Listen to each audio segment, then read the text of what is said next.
S Jaishankar ने SCO परिषद के शासनाध्यक्षों की 23वीं बैठक में भाग लेने के लिए पाकिस्तान में है। भारत के विदेश मंत्री एस जयशंकर कहा कि बेहतर रिश्ते के लिए भरोसा होना जरूरी है। भारत के विदेश मंत्री जयशंकर शंघाई सहयोग संगठन एससीओ की बैठक में शामिल होने के लिए इस वक्त पाकिस्तान में हैं। विदेश मंत्रालय के बयान के मुताबिक एससीओ सीएचजी की बैठक सालाना होती है और इसमें संगठन के व्यापार के साथ आर्थिक एजेंडा पर ध्यान दिया जाता है। विदेश मंत्री एस जयशंकर इस सम्मेलन में भारत का प्रतिनिधित्व कर रहे हैं। इस बीच विदेश मंत्री डॉ एस जयशंकर ने इस्लामाबाद में एससीओ परिषद के शासनाध्यक्षों की 23वीं बैठक को संबोधित किया। एससीओ शिखर सम्मेलन में एस जयशंकर ने पाकिस्तान को आतंकवाद और अलगाववाद पर लताड़ लगाई। उन्होंने कहा, आतंकवाद, अलगाववाद और कट्टरवाद से बचना होगा। बेहतर रिश्ते के लिए भरोसा जरूरी है।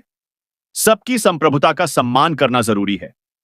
एससीओ शिखर सम्मेलन को संबोधित करते हुए भारत के विदेश मंत्री एस जयशंकर ने कहा, ऐसा कई बाधाएं हैं जो डेवलपमेंट को प्रभावित करती है, जिसमें क्लाइमेट, सप्लाई चेन, वित्तीय अस्थिरता शामिल है।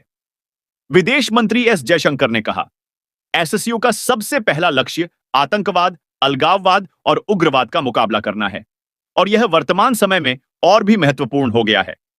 एससीओ को इन 3 बुराइयों का मुकाबला करने में दृढ़ संकल्प लेना होगा।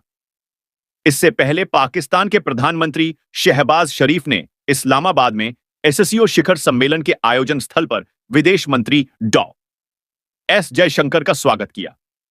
उन्होंने साझा मुद्दों के समाधान के लिए एससीओ सदस्य देशों के बीच सहयोग के महत्व पर जोर दिया। उन्होंने क्षेत्र के भीतर स्थिरता और विकास को बढ़ावा देने के लिए भारत के समर्पण की बात दोहराई। विदेश मंत्री एस जयशंकर ने कहा कि सहयोग आपसी सम्मान और संप्रभु समानता पर आधारित होना चाहिए। क्षेत्रीय अखंडता और संप्रभुता को मान्यता देनी चाहिए। इसे वास्तविक साझेदारी पर बनाया जाना चाहिए, न कि एकतरफा एजेंडे पर।